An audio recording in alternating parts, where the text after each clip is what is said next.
नमस्ते। राम राम। आज की कहानी है प्रभु की लीला।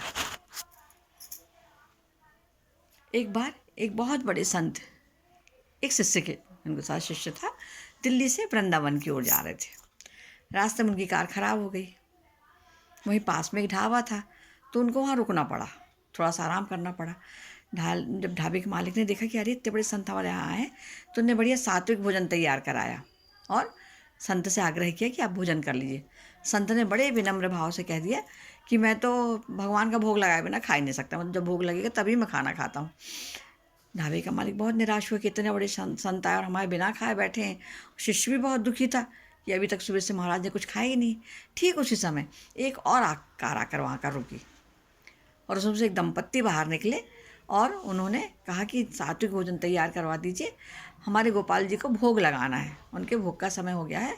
उन्होंने बताया कि वो लोग वृंदावन से चले थे और दिल्ली जा रहे थे वापस। रास्ते में एक दुर्घटना हो गई जिसकी वजह से वो समय से घर नहीं पहुंच पाए और अब उनके गोपाल जी भोग का समय हो गया है, तो आप भोग लगवा दीजिए, कर दीजिए, सात्विक भोजन बनवा दीजिए।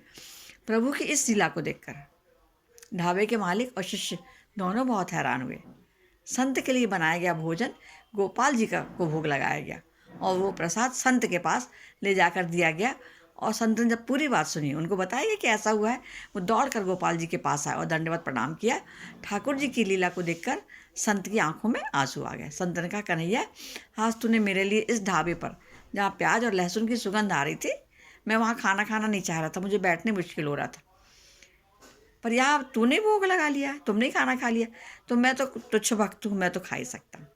संत ने प्रसाद को माथे से लगाया और उसको अमृत समझकर खाने लगे। दूसरी तरफ ढाबे का वाला सोच रहा था, ढाबे का मालिक सोच रहा था कि क्या बात है सांवरे, घनश्याम, तुमने कितना कमाल कर दिया। मैं तो घर में तुझे कभी कोई भी मीठा लेकर, है ना, बीवी के कहने से भोग लगा देता हूँ, है ना, और आके अपना काम में लग जाता हूँ ताकि बीवी खुश रह जाए, तो कुछ भी भोग लगा के आता हूँ, पर तेरी कृपा और करुणा का कोई पार नहीं है। और उसने भी नतमस्तक होकर गोपाल जी को प्रणाम किया। इसका सार ये है, नज़र भी हमारी है, नज़रिया भी हमारा है।